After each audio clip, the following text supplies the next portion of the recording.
Good morning, everyone, and welcome to the PivotBoss pre-market video for Tuesday, October 26th, 2021. I am Frank Ochoa, aka PivotBoss. Here's a look at the ES in the daily time frame.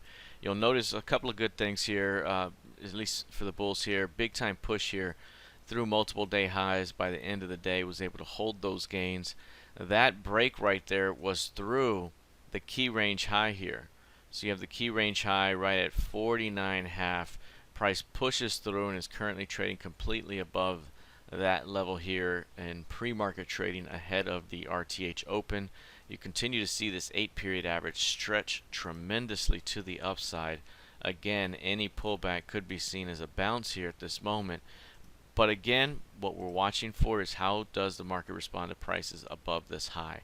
So, by the end of the day, are we back down here? Do we trade up here a few days and then fail? The way that this looks here at the moment, if this rejection occurs here at the key range high, there could be a quick return within the trading range back to the middle of the key range, followed by a move perhaps against the entire range. So we could be in a broader trading range market. So right now, very strong move the way it's played out.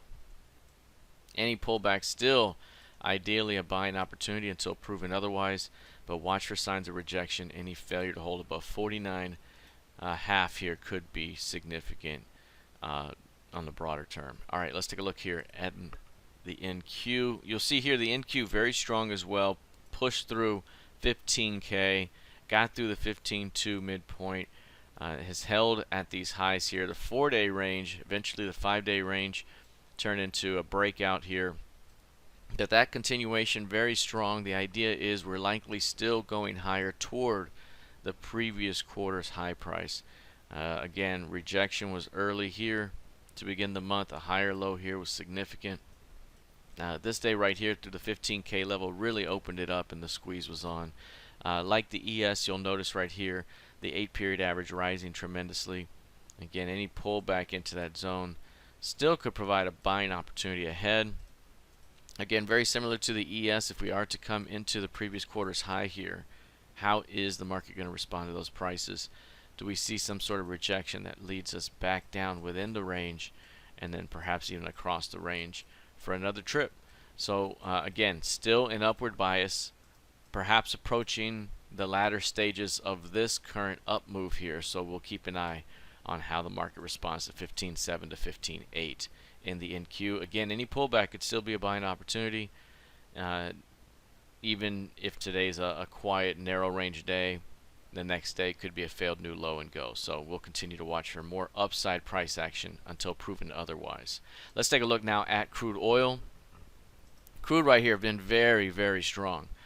One of the things we talked about yesterday is after all was said and done here, you saw a tail develop in crude, but these tails have not really led to much in the way of pullbacks lately.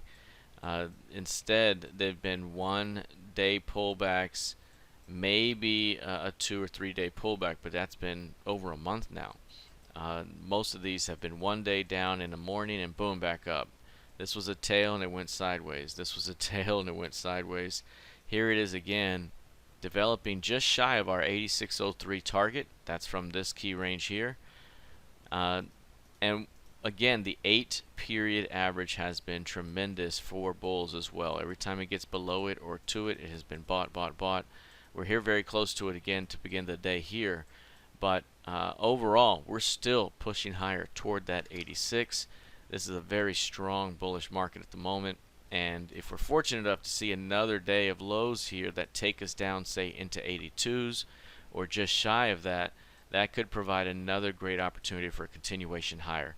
Not only does 86 get hit, perhaps we get into the 88s or beyond. All right, let's take a look here at gold futures.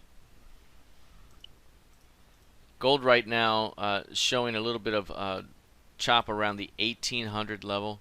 That's the level that kind of opens up the last portion of this upper range here. That's 1835 to 1840. At the moment, things are flowing to the upside.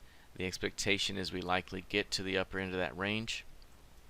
A failure to hold 1800 though, again, opens up 1600, maybe 1720. Overall, we continue to trade within that larger range here.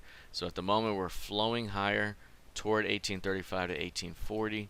Perhaps a little bit more strength, and then we might begin to see this thing fade back down per usual, unless proven otherwise. All right, that is it for now. We'll see how this plays out heading into the rest of the session. Good luck, trade well, and I'll see you in the trading room. Take care.